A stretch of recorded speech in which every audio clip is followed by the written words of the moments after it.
নমস্কাৰ জনাইছোঁ সকলোলৈকে। আপোনালোক সকলোৱে জানে যে দিচাং দলংখন চাৰিচকীয়া যান বাহনৰ বাবে যিহেতু বন্ধ কৰি ৰখা হৈছিল, আজি বিভাগীয় কৰ্তৃপক্ষৰ ফালৰ পৰা লঘু যান বাহন যাতে অহা যোৱা কৰিব পাৰে তাৰ ব্যৱস্থা কৰিবলৈ বিভাগীয় কৰ্তৃপক্ষ আহিছে আৰু এঘণ্টামানৰ পিছতে হয়তো দলংখন খোল খাব, চাৰিচকীয়া বাহনসমূহ চলাচল কৰিব পাৰিব। কিন্তু তাৰ লগতে একেৰাহে যাতে 2-3খন গাড়ী দলংখনত উঠাই নিদিয়ে তাৰ বাবে আমি সকলোকে অনুৰোধ জনাব বিচাৰিছোঁ।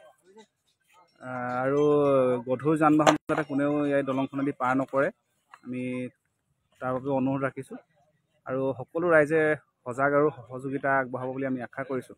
যিহেতু বৃহত্তৰ অঞ্চল এটাৰ অত্যন্ত এটা জ্বলন্ত সমস্যা, আজি এই দলংখন মুকলি কৰিছে চাৰিচকীয়া যান বাহনৰ বাবে আৰু আধা ঘণ্টাৰ পিছতে মুকলি কৰিব। কিন্তু তাৰ যিখন কাষত নিৰ্মীয়মান যিখন দলং, এই নিৰ্মীয়মান দলংখনৰ কাম কাজসমূহ যাতে সোনকালে চলাই নিব পাৰে তাৰ বাবে আমি এখন ৰাইজমেলৰ আয়োজন কৰিম আৰু 7 দিনৰ ভিতৰতে আমি সকলোকে আৰু প্ৰস্তুত থাকিবলৈ আমি অনুৰোধ জনাইছোঁ। আৰু আধা ঘণ্টাৰ পিছতে আপোনালোকে চাৰিচকীয়া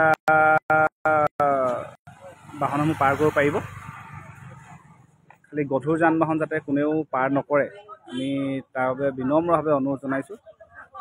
স্কুলীয়া ছাত্ৰ ছাত্ৰীসকলৰ যিসমূহ বাহন, সেই বাহনসমূহ চলাচল কৰিব পাৰিব, যাত্ৰীবাহী বাহনসমূহ চলাচল কৰিব পাৰিব। এম্বুলেঞ্চ, ডিব্ৰুগড়লৈ যোৱা যিসমূহ গাড়ী সেইসমূহ যাতে যাতায়াত কৰিব পাৰে।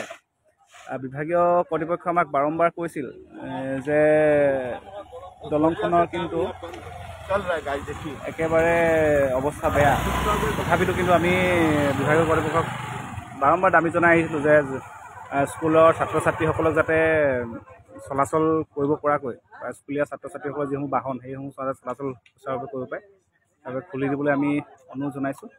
ইয়াত লিখা আছে যদিও 6 টনলৈকে লিখা আছে যদিও কিন্তু ইয়াত কেৱল মাত্ৰ স্কুলীয়া ছাত্ৰ ছাত্ৰী, কঢ়িওৱা যান বাহন আৰু যাত্ৰীবাহী বাহনসমূহে পাৰ কৰিব পাৰিব।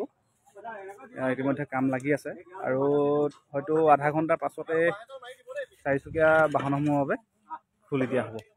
আৰু আমি কাষৰ যিখন দলং, কাষৰ দলংখনৰ নিৰ্মাণ যাতে সোনকালে হয়, ক্ষিপ্ৰতাৰে হয় তাৰ বাবে আমি ঠিকাদাৰ কৰ্তৃপক্ষ, ৰাইজ, ONGC কৰ্তৃপক্ষ, লোক নিৰ্মাণ বিভাগ, খালি এটা অত্যন্ত হাঁহি উঠা কথা, আজি যিহেতু ইয়ালৈ চৰাইদেউ সংমণ্ডলৰ লোক নিৰ্মাণ বিভাগৰ SDOকে আদি কৰি এক্সিকিউটিভ ইঞ্জিনিয়াৰ গোটেইসকলক মতা হৈছিল, কিন্তু তেওঁলোক যিহেতু উপস্থিত নহ'ল আৰু তেওঁলোকলৈ মই যিহেতু ব্যক্তিগতভাৱে ফোন কৰিছিলোঁ, তেওঁলোকৰ উত্তৰটো আছিল এনেকুৱা ধৰণৰ যে তেওঁলোকৰ গাড়ী নাই, তেওঁলোকে সেইকাৰণে আহিব পৰা নাই, গাড়ীখন বেয়া হ'ল, তেওঁলোকে সেইকাৰণে আহিব পৰা নাই।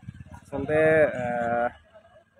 ৰাইজক কি পৰ্যায়ত আচলতে তেওঁলোকে মূৰ্খ বনাব পাৰে, এয়া আজি এক জ্বলন্ত উদাহৰণ। আৰু ৰাইজ সজাগ হ'ব লাগিব।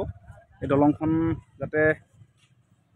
দলংখনৰ ওপৰেদি যাতে কেৱল মাত্ৰ লঘু যান বাহন চলাচল কৰিব পাৰে,